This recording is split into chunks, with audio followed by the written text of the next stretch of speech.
exalted, O Lord my God. Hosanna in the highest. Glory, glory, glory to the King of Kings. Glory, glory, glory to the King of Kings.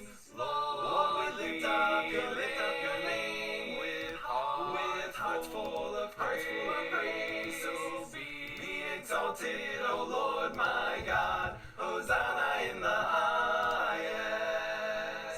Lord, we lift up your name with hearts full of praise. So be exalted, O Lord my God. Hosanna in the highest. Lord, the people praise you. Lord, the people praise you. Lift you up and raise you. Lift you up and praise you. You are the Holy One. You are the Holy One. You're the one, you're the You're the only one, one. you're the only one. Lord, the people love you. Lord, the people love you. Place nobody above you. Place nobody above you. You are the Holy One. You are the Holy One. You're the one, you're the only one. You're the one, you're the only one. Halle, halle, hallelujah. Halle, halle, hallelujah. All the glory is to you. All the glory is to you. You are the Holy One. You are the Holy One. You're the one, you're the only You're the one, you're the only one. Bless your name, Lord Jesus. Bless your name, Lord Jesus. The only name that frees us. The only name that frees You us. are the Holy One. You are the Holy One. Yes, you're the one, you're the only one. You're the one, you're the only one. We will praise you right here and now. We will praise you right here and now. Let the hills and the rocks cry out. Let the hills and the rocks cry out. You are the Holy One. You are the Holy One. Yes, you're the one, you're the only one. You're the one, you're the only Singing one. halle, halle, hallelujah. Halle, halle, hallelujah. All the glory is to you. All the glory is to you. Because you are the Holy One.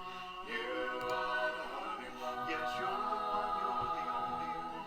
You're the one, you're the only one. If we had 10,000 If we had 10,000 we would bless you as you command. we would bless you as you command. The Holy One.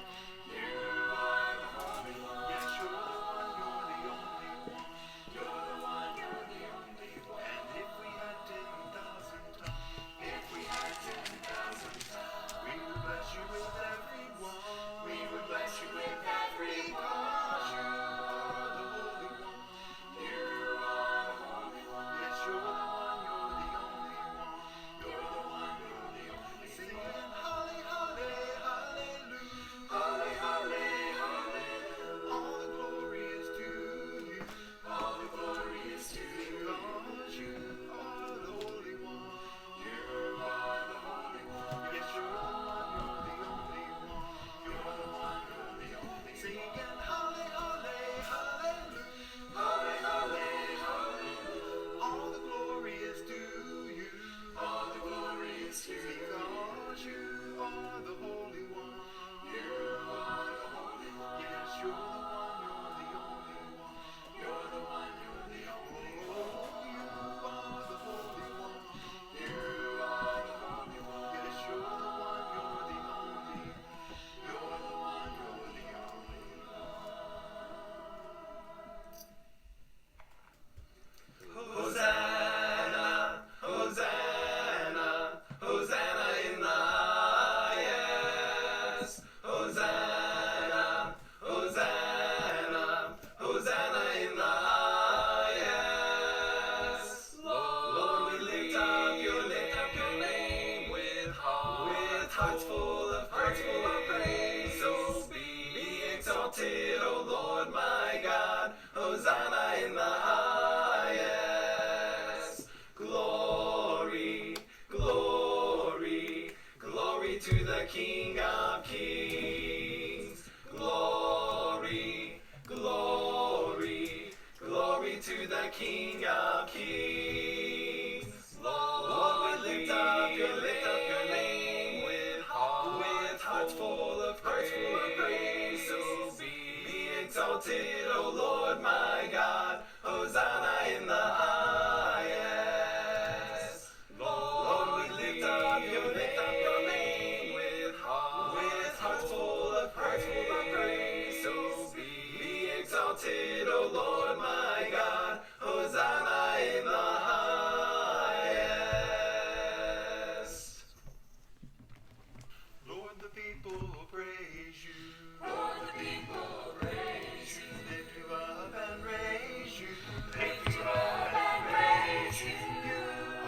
above you.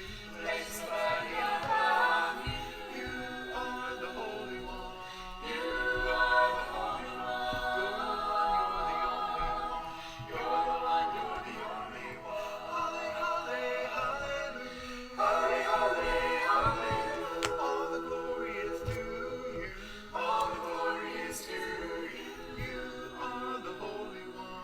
You are the Holy One. You're the one, you're the only one.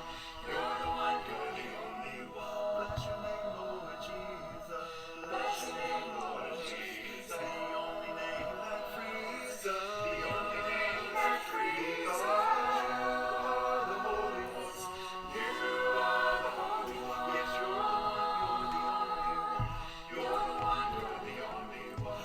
We will praise you right here and now. We will praise you right here and now. Bless the hills and the rocks cry out. Bless the hills and the rocks cry Because out. you are the Holy One. You are the Holy One. Yes, you're the one, you're the only one. You're the one, you're the only Sing one. it, halle, halle, hallelujah. Holly, holly, hallelujah. All the glory is to you. All the glory is to you. Because you are the Holy One. You are the Holy One. Yes, you're the one, you're the only one. You're the one, you're the only one. If we had 10,000 hands, If we had 10,000 hands, we would bless you as you command. we would bless you as you command. The Holy One. You are the Holy One. Yes, you're the one, you're the only one. You're the one, you're the only one. And if we had 10,000 tongues, If we had 10,000 tongues, we would bless you with every one. we would bless you with every Because you one. are the Holy One. You are the Holy One. Yes, you're the one, you're the only one. You're the one, you're the only Sing one. it, halle, halle, hallelujah. Holly, holly, hallelujah. All the glory is to you. All the glory is to you. Because you are the Holy One. You are the Holy One. Yes, you're the one, you're the only one. You're the one, you're the only Sing one. again, halle, halle, hallelujah. Holly, holly, hallelujah. All the glory is to you. All the glory is to you. Because you are the Holy One. You are the Holy One. Yes, you're the one, you're the only one. You're the one, you're the only one. Oh, you are the Holy One. You are the Holy One. Yes, you're the one, you're the only one. You're the one, you're the only one.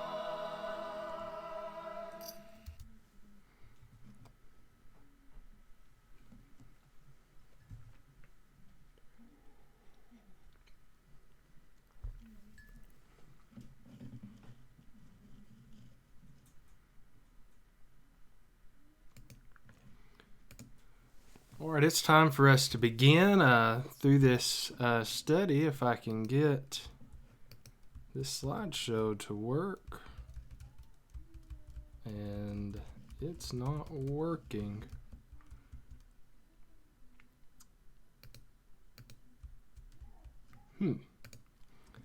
That's peculiar.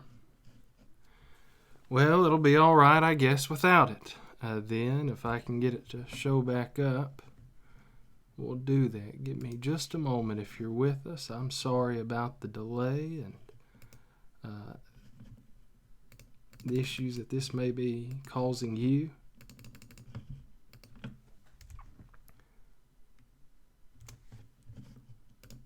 Let's see, try to add it back in, because it would be of the most benefit to have it there with us.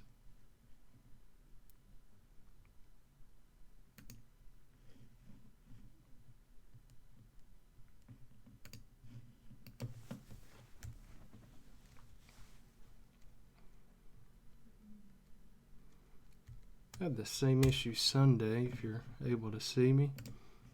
With the slideshow, it just wanted to give me trouble after trouble. There we go. I'm a little small on the screen, but that's all right. We're in a study of creation versus evolution in the teenage class on Wednesday nights. And if you're joining in with us, I'm glad you're here. Thank you for choosing to do this. We know that you have many opportunities to study elsewhere. For the Russellville family, thank you for tuning in at this time as we try to make our way through a series of lessons over the next couple weeks on Wednesday nights dealing with evolution. I am not an expert. I do not have a PhD in any of this by any means, and I can only present what I know and what I've studied and what I've learned, and try to present a few things that I found to be a bit interesting.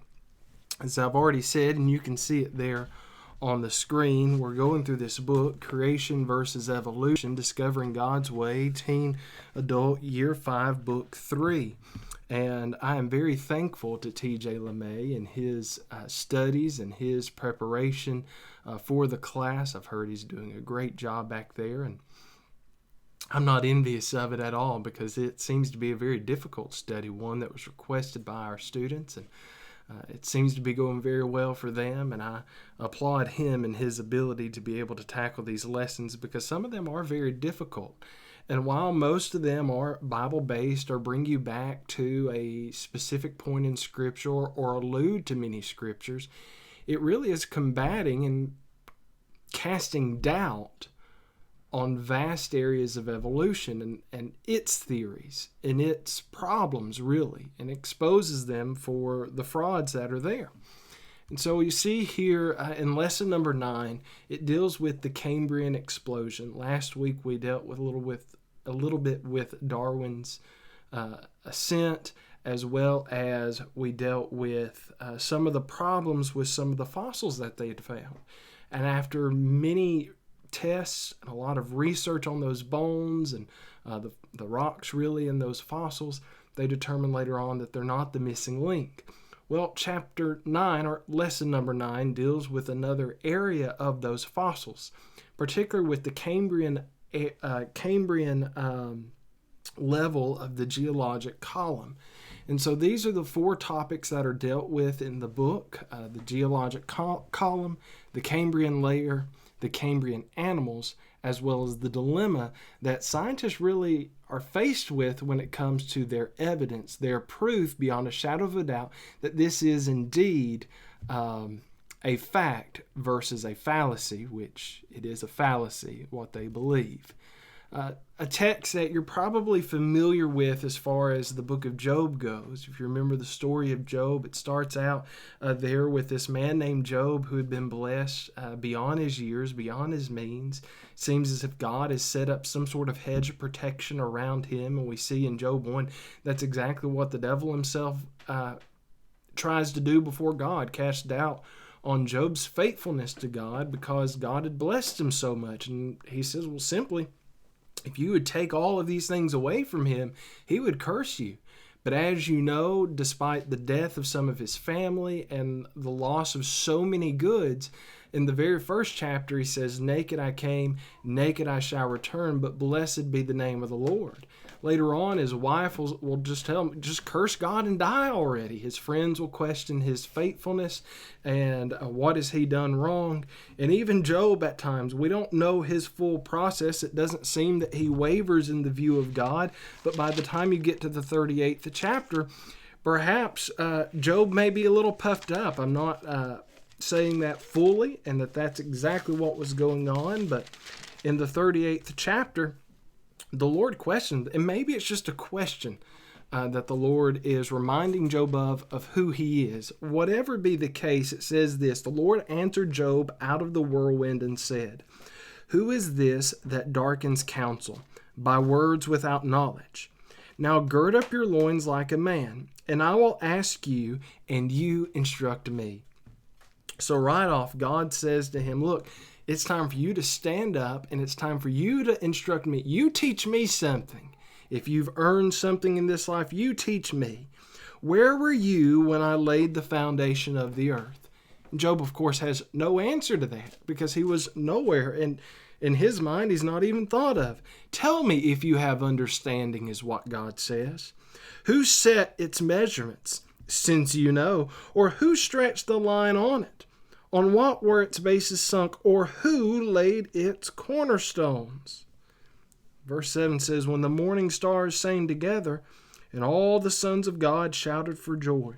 Where were you, Job? And the answer, he was not a part of that creation by any means. And so you look at that, and many creationists, those who believe in the creation story, the 7-day fact about the creation of this world, and those who believe in a young earth of about 6,000, give or take a few hundred years, where were we? We look to this story and we point to this text here in Job 38 that we don't have any right to question who God is and what God does and what God has done. And so we sometimes just take it, like a grain of salt and just say, well, that's what he did.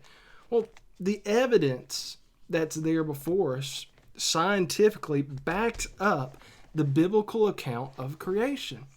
And as we point out this evening, when it comes to evolution, the evidence just isn't there.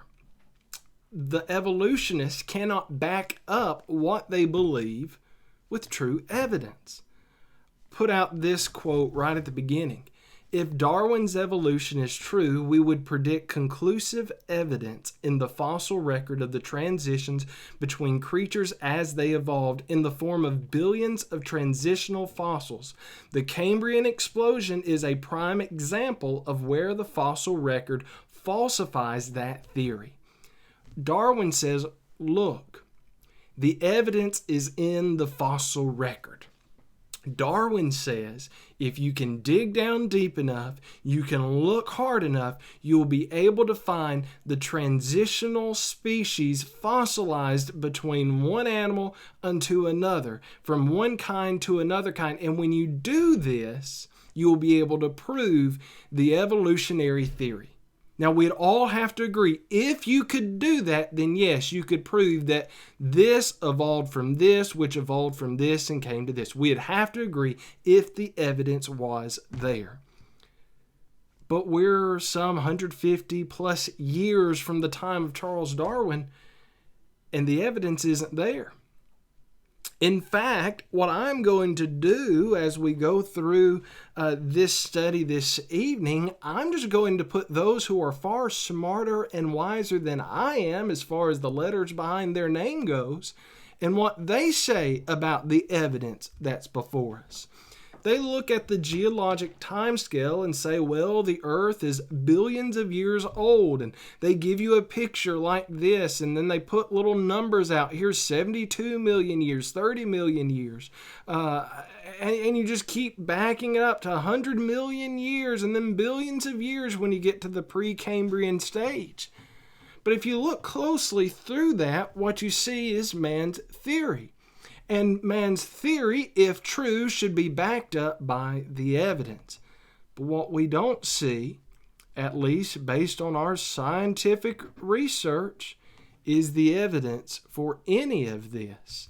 In fact, the task of science is to develop a testable theory, proven or disproven by the evidence gathered from experimentation. It's very simple. If I have a seed, we'll say it is an apple seed. Now, if I want to find out what that seed really is, then I'm going to have to put it in some dirt, give it the proper fertilization, proper amount of water, proper amount of sunshine, proper amount of air, so that it will grow and eventually over time will outsprout a tree through perhaps a few years or more, and then finally that tree will start to bear fruit. Now, the proof of whether or not if it's an apple tree, some could tell it by the leaves, because if the leaves match even as a young sapling, then that certainly would be the bearing or the fruit of the apple tree. Some would say, well, no, we need to wait a few more years until it actually starts budding and producing fruit, in which case when it grows an apple, we say, well, it is an apple tree. Now, that's the evidence. That's the theory, and you can back the theory up by taking the seed and put it in the ground. But if you take that same seed that we've said is an apple seed and outsprouts an orange tree, well, then that theory of it being an apple seed has now been disproven, hasn't it? Because you have an orange tree. It's still a seed, but it's a seed that created a different tree. So the theory must be proven or disproven by the evidence gathered from experimentation. Darwinian evolution, which says this is how life came to be. You came from this pre-primordial soup from goo unto you, to this human being. You evolved over these millions and billions of years to this point. But if life on this earth evolved over the course of billions and billions of years, as scientists claim it has, then a clear chain of fossils, evidence, rocks in the ground, should be able to present to us a record within the column. But the issue lies that there is no evidence there. Take someone by the name of Stephen Jay Gould, evolutionary paleontologist of Harvard. I don't know if he's alive or if he's passed on in this life, but he once said this: the absence of fossil evidence for intermediary stages between major transitions in organic design, indeed our inability, even in our imagination, to construct functional intermediates in many cases, has been a persistent and nagging problem for gradualistic accounts of evolution. Now, did you catch that? He said, because of our inabilities and even the best imaginations that we have to actually construct these intermediates, it presents us a problem. For those who want to believe in a gradual account of evolution, how you started from goo, and then over year after year after year after year after year, you finally become a human being. They say there's a problem in that. You go on to this next statement by the same man. He says, all paleontologists know that the fossil record contains precious little in the way of intermediate forms. Transitions between major groups are characteristically abrupt. Really, we could say they're not there, is what he's getting at, trying to use larger words so that we don't understand that. He goes on to say, the extreme rarity of transitional forms in the fossil record persists as the trade secret of paleontology. He said, that's our secret. That's the motto that we can't let anybody know about. That's that unspoken code, the brotherhood type code of paleontology. You look at magicians in this world and their magic tricks, and then there's the magic society and how they won't let you know those tricks, but they'll only let another magician know about how they did the trick so that that magician can perfect it or perhaps come up with a twist on it. He said, this is that trade secret. It's our secret handshake, in another word or another phrase. It's a rarity. We can't find them. The evolutionary trees that adorn our textbooks have data only at the tips and nodes of their branches. The rest is inference, however, reasonable, not the evidence of the fossils. He goes on to say there, it's not the evidence. It's not proof. The phrase, the proof is in the pudding, is something that we in the South often say, but really the true phrase is, the proof is in the tasting of the pudding. I mean, it may look like pudding, but until you put it in your mouth and actually taste it, you don't really know. I didn't pull up this picture, and you probably can't see it very well on this screen by any means, but I'll pull it in a little bit closer. There we go. And what you see there is a fossilized tree, one much like what he was describing in that statement. A tree that's found, but the evidence isn't there to back up that it's millions and billions of years old. Well, how did this polystrate fossil end up there? Perhaps through a great flood. And we'll get more of that here in a moment. Let's look at another guy who's supposed to be much smarter than we are. David B. Kitts is the late evolutionary geologist and paleontologist and professor of geology and the history of science at Oklahoma University. He says this: despite the bright promise that paleontology provides a means of seeing evolution, it has presented some nasty difficulties for evolutionists, the most notorious of which is the presence of gaps in the fossil record. Evolution requires intermediate forms between the species, and paleontology does not provide them. Did you catch that? He says evolution requires these forms, these intermediate forms, these transitional forms, and yet paleontology, the people who go and dig up the earth to find these bones and fossils in the ground, they say it does not provide us that evidence. Another man by the name of Colin Patterson in 1979, he was a paleontologist to the British Museum of Natural History in London. He was a man who was actually the editor of their magazine that they would produce year after year. He said this, "I fully agree with your comments on the lack of direct illustration of evolutionary transitions in my book. If I knew of any fossils, or living being, I would certainly have included them." He says, when it comes to evolutionary transitional forms, when he's questioned about their reliability, he says, if I knew of them, they would be in my book. Yet he couldn't put them there because he didn't have any. Yet Gould and the American Museum people are hard to contradict when they say there are no transitional fossils. Whoa, wait a minute. You mean the scientists with the PhD who believe in evolution say that there are no transitional fossils? That's exactly what they say. Colin Patterson goes on to say, I will lay it on the line. There is not one such fossil for which one could make a watertight argument. Now think about that. There's not one, he says, not a single one. We mentioned a man by the name of Richard Lewontin last week, another Harvard teacher, professor of the Museum of Comparative Zoology. He said the main problem is the poor fossil record. Despite a handful of hominid fossils stretching back so many millions of years or so, we can't be sure that any of them are on the main ancestral line to us. Many of them could have been evolutionary side branches. He said, they don't make sense. They're not there. Mark Ridley of Oxford University, another zoologist, in 1981 said no real evolutionist, whether gradualistic or punctuationist, uses the fossil record as evidence in favor of the theory of evolution as opposed to special creation. Now think about that. There is no evidence there because the evidence doesn't support their theory, but their theory is reliant upon this geologic column that the evidence doesn't back up, but that's what they want to keep going back to. What it boils down to is little is found in regards to these fossilized evidence in this pre-Cambrian strata.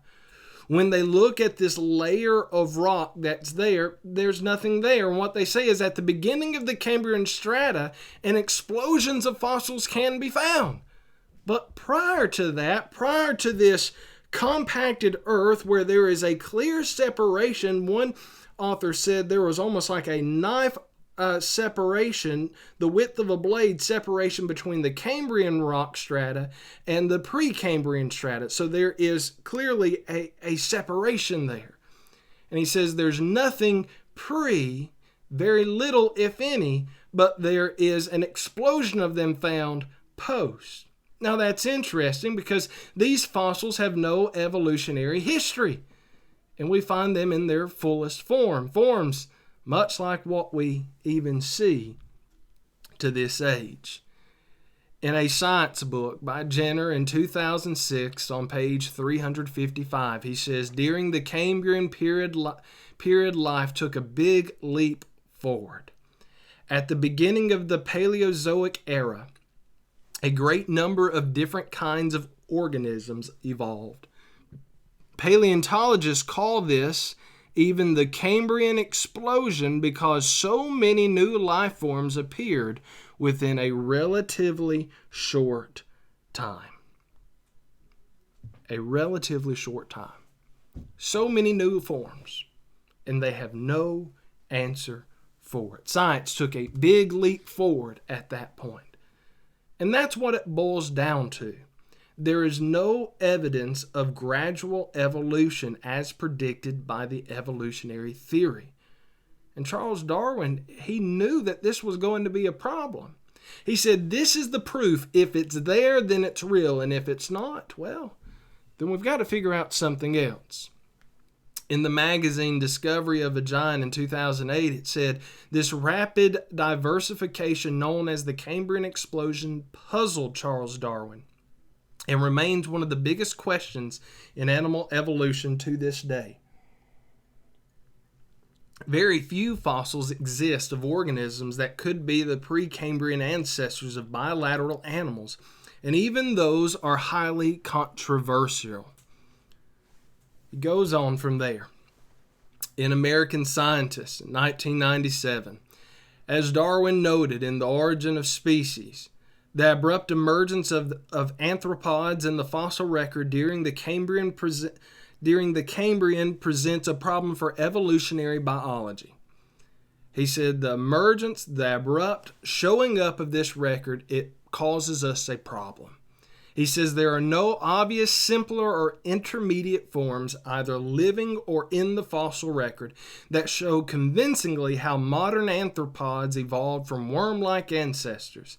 Consequently, there has been a wealth of speculation and contention. Well, that serves as a problem, doesn't it? Because even Richard Dawkins is noted as saying it is as though they were just planted there without any evolutionary history. Now consider another theory, though. Science says there's no evidence really to back up what they claim is fact. The Bible tells us there is evidence, and here's the theory and the proof behind that fact. And our workbook states it very plainly as well when it comes to this separation between the Precambrian and the Cambrian rock life forms there, those fossils that are there. It points to another story, a story that we're familiar with, and that most histories, depending on whether you be of Hawaiian descent, there's a story that comes out of the Asia region, as well as one from India, and many, many other flood stories as well. Even the Native Americans had a story of a great flood. Now, with the hundreds of thousands of stories of a great flood happening all around the same time about this one guy and saving his family and all the animals of the earth, there might be some fact to that. And science then backs that up. When you consider that theory, if the Bible is true, then according to Genesis chapter 1, following a few thousand years after that, God created, or in Genesis 1, we see God creating all these different kinds. You fast forward a couple thousand years to the time of Noah. God then tells Noah to take these animals after their kinds onto the ark.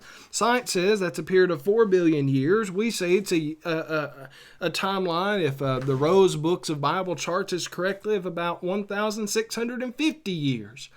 And then there's this great flood that would then cause this great land, all these land-living creatures that do not make it onto the ark, to be destroyed, to be crushed, to be laid under a vast amount of mudslides, rock slides, be packed deep within the earth. Now, what we learn when you take something and you squish it between two rocks, and as that rock hardens over time, that body that's in between the two, it decays, but it leaves an imprint behind. And that's what we see there with the Precambrian stage to the Cambrian stage. You have land during the time of Noah. You have a flood with all of these animals. I just happen to have a couple of the girls' toys down here. And we have them dying there in the flood under all of this pressure and rock, and over years and years and years, what you see there are not transitional forms, but rather what we find is forms much like a lion, or forms much like the monkeys and even some of the dinosaur bones that we love to speculate about and think about at so many different times. To quote it better out of our book, he says this: "Evolutionists realize the dilemma this poses, but you will never hear them discussing it publicly."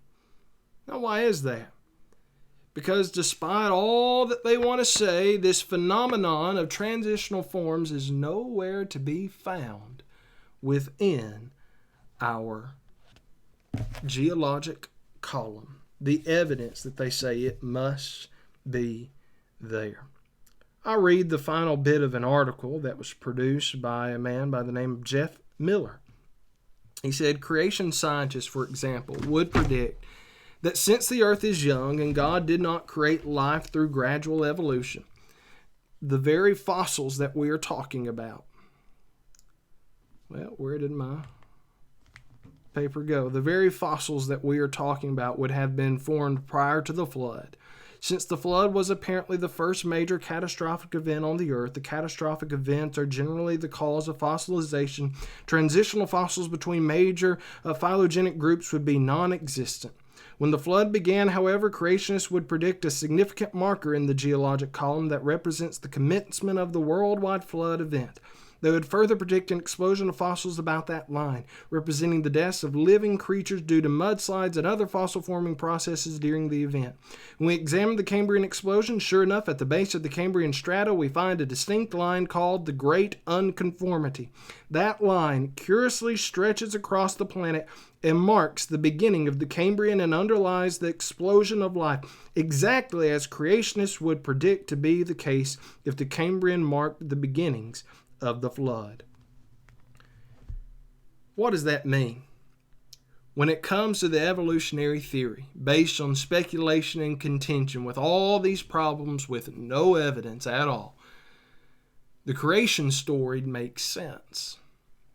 The flood story in Genesis chapter 6 makes sense when God saw that the wickedness of man was great on the earth. That's Genesis 6 verse 5. That every intent of the thought of his heart was only evil continually. He was disappointed in this earth. You go to verse 8, Noah's going to find grace in the eyes of the Lord, and then he's going to hear a message from God that I'm going to destroy this earth by a great flood, something that they would have never seen before. Some suggest that they likely never would have even saw rain before that point. And he's told to create this great big ark, this great big boat, under a strict set of guidelines in order for them to be able to go forward and to be able to survive that flood. And all of the animals of the world that are not on the ark, what's going to happen to them? They're going to be destroyed. They are going to die in that flood.